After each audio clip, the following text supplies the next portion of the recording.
Well, welcome back, Wolfpack. Verlis here, and today we're going to be addressing concerns about Pokemon Let's Go Pikachu and Pokemon Let's Go Eevee because of some news that recently came up about the games. So if you saw the E3 demo, you might have noticed the very controversial clip showing that you need to have a grass or water type Pokemon to be able to face Brock inside the games. Now, people immediately jump to thinking that this is going to be mandatory for all gyms. They're going to need a super effective type matchup, and that means this game is just super easy, hand-holding, and just a terrible game overall because of that. However, it was recently confirmed that that will not be the case. However, people just trying to jump to hate about anything about this game have tried to even pick apart at that, because now it shows there's going to be other conditions depending on the type and level of the Pokemon that you have. So it appears that you're also going to need to have a potential level requirement, that an unknown gym will have an unknown level requirement to be able to face the gym leader, and because of that, people are trying to find ways to absolutely break this game, because even since the E3 demo or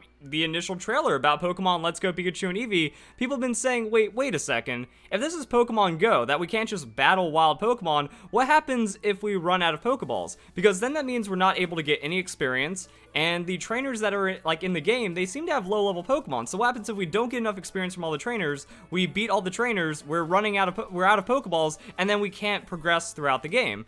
So that's actually something that could be a concern, but if you just look at how the game is actually built and positioned, it seems like that will not be a problem at all because of the many gameplay mechanics that have been introduced to prevent this from happening. So pretty much it's just people trying to give Game Freak absolutely zero credit for balancing any of the new features that they include inside the game. Also, I don't know how it's possible, but some people I've been seeing like just hundreds and hundreds of comments of people saying, how do we gain experience if it's only from trainers? No, you actually gain a lot of experience from catching Pokemon in the wild, and we actually see that throughout the demo, that level 6 Kakuna, 38 experience points, and you also get multipliers, and Pikachu just gained like an entire level right there, and we almost got a level on our party Pokemon. So with the Pokeballs that you're given throughout the game, you're going to be leveling up pretty naturally, unless you intentionally just throw all of your Pokeballs across the room, not even aiming for the Pokemon, in which case, that's kind of on you, and even then the trainers are going to be able to supplement your level just a bit.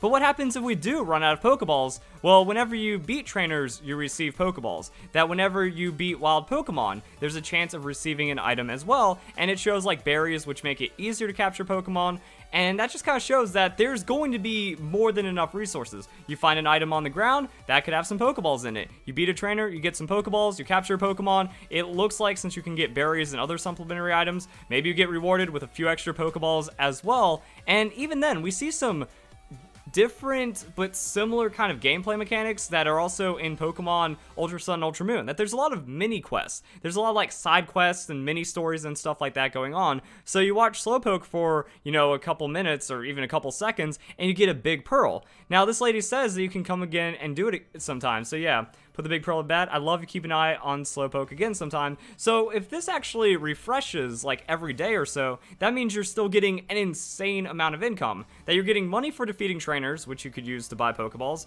You're also finding items, which could also convert into money. And then it seems like there's going to be maybe something like this in every town, because a big pearl this early on in the game, like this is walking out of Viridian Forest before you've even faced Brock, and then you get a big pearl level of money. That's going to be great for potions, to make it easier to beat trainers, to get Pokeballs, to get experience, to get all this other stuff, while also being able to afford Pokeballs in general. And we don't even know the price. Maybe Pokeballs are going to be dropped down to 100 Pokedollars each because of the risk of just throwing away all of your Pokeballs or not catching enough Pokemon to gain experience. So it seems like there's already just a lot of baked in mechanics to give you more than enough Pokeballs to where you can catch all the Pokemon you want, you can gain all the experience you want, you can overlevel, you can underlevel, and you're not going to be gated by this feature in any way. Now, what happens if we have, like, say, this new level feature? Maybe you need a certain level to face Pokemon, or a certain level of Pokemon to be able to face Misty. We don't know, again, we don't know exactly what all the gym requirements are going to be and which gyms will have what requirements, but Misty's kind of seems like a little bit of the worst case scenario, because it's not like you could just backtrack to the lady with the big pearl, buy some Pokeballs, gain some experience, and then meet the requirement for Misty, because that's actually just how the game works. And once you get out of Mount Moon, unless they change like the little ledges right here, you're kind of stuck in Cerulean City until you progress. But then people are forgetting about Nugget Bridge. you get a nugget, you get money, and then you're also getting money from all the trainers that you're defeating over here. There's gonna be other trainers, there's other Pokemon, potential wild items and stuff like that. Maybe, like I said, maybe every town has a person to do an event inside of, so you talk to one of the people inside this houses, and then you get a big mushroom, you get a regular pearl, you get something that gives you money to where you will never run out of Pokeballs, you catch a Pokemon, you gain the experience, you meet the requirements, and then you are not going to be gated in any way. I find it really silly that people are just like, they look at this gym feature, they're like, oh, look at this baby gym feature, hand-holding story mode, making the game too easy because they make me use a grass or water type Pokemon against Brock. For starters, you're not forced to use that grass or water type Pokemon. You show it to the guy. So that means you just have to play the game. You catch an Oddish or a Bulbasaur. Yes, Bulbasaur's in Viridian Forest. You catch one of those, you show it to him, and then you don't have to use it against Brock, and you can make the game as easy or difficult as you want. Same with the high-level Pokemon. You just train up one Pokemon at an appropriate level. Unless, like, you're intentionally doing a -10 nut level Nuzlocke, which I've never heard of. You know, the things that people are saying that they want to do or they're being restricted from doing are things I've never seen anyone do or complain about.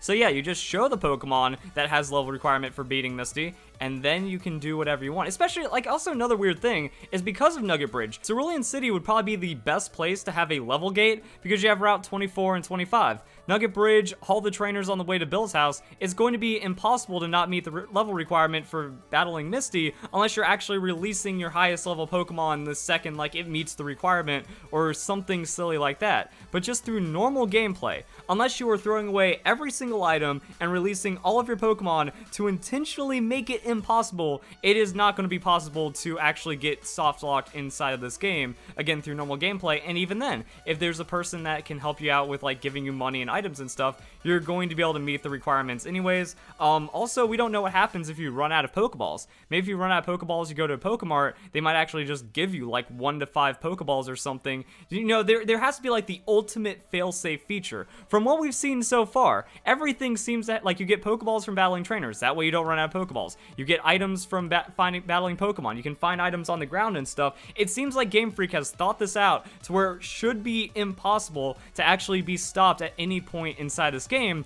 and that's actually why I made a tweet recently. I had this like epiphany about all of the pointless hate about Pokemon Let's Go Pikachu and Eevee. The ironic thing is that people complain about Pokemon Let's Go Pikachu for being too easy, yet the game is too smart for the people that don't like it. Again, I've seen hundreds of comments. How will experience work if we can't battle Pokemon? These people, they choose ignorance instead of accepting that the game is well developed because, yeah, you gain experience at a higher rate than if you're just battling Pokemon, which means that you need less Pokeballs or less Pokemon encounters to actually get enough experience to be able to face gym leaders, trainers, or whatever level requirements or whatever roadblocks might be on your way. And then the other follow-up, what if I throw away all my Pokeballs and can't level up to beat the game? That means you are too stupid to play this baby easy mode game, or like what you call this baby easy mode, you know, hand-holding Pokemon game. It just blows my mind. So yeah, we have like all the cool stuff of Nugget Bridge and then just natural progression in the game. And then we have the ultimate be-all and end-all feature inside this game that makes it absolutely impossible to stop progression in this game, and that is that right there. Find hidden items. Nidoran found something in the plants. At some point, if you do it enough, you're going to find a Pokeball. And if you keep running back and forth, or maybe entering a building, exiting a building, just kind of roaming out in the wild and stuff, you're going to acquire items that you can either sell to buy Pokeballs, or you're just going to straight up find Pokeballs from these Pokemon. This actually might be that ultimate fail-safe feature, that if you're on a low level of Pokeballs, maybe increases the chance of finding a Pokeball through this, or maybe just increases the chance of finding an item in general if there isn't like some kind of free Pokeball feature that is given to you if you ever run out and you don't have a way of kind of progressing right there.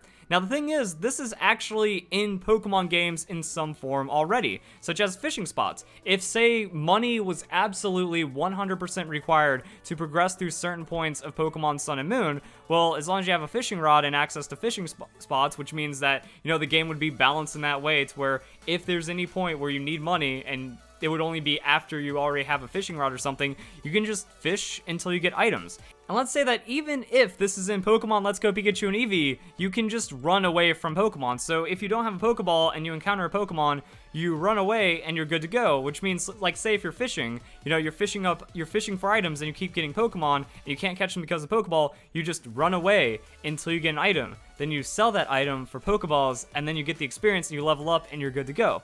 So there's going to be other ways of obtaining money that are always accessible to you once you hit a certain point in the game, because until that point in the game, as we've already shown, like, it's impossible to get soft locked before Misty. It's impossible to get soft locked before, like, around Brock's gym, or even before, or anything like that. So by then, you're going to actually acquire items or have the ability to earn some kind of other item to obtain those Pokemon, and then you're done. You're good to go. Even without, like, you don't even need a fishing rod, you don't even need anything else, because we have phenomenons from Pokemon Black and White. We have all these other things where it's like you just go into some shaking grass, so you look at this this dust cloud, and then you can receive items. So again, you just go back and forth, you go into a route. Maybe there's a shiny thing on the ground, has a chance of being a Pokemon, has a chance of being an item, or maybe items just randomly spawn in the world if you can find them. And again, like, even if that doesn't happen, we have Pokemon finding items right here. But I'm saying is there's also precedent in other games. And even when you think about it at Pony Island, where you smash through rocks with Tauros, and then you can find items right there. If at any point you get access to Rock Smash, or your ride Pokemon have other abilities that we don't know about yet that can actually contribute to you finding items in the wild at any given time, then yeah, you're never going to run out of money. Such as with this, like, say if you're in an area where you can farm for items or something, you just keep running into a dust cloud until you get evolution stones, which sell for a decent amount of money. Actually, I never tried to sell my gems. How much do these sell for inside of the games? 100.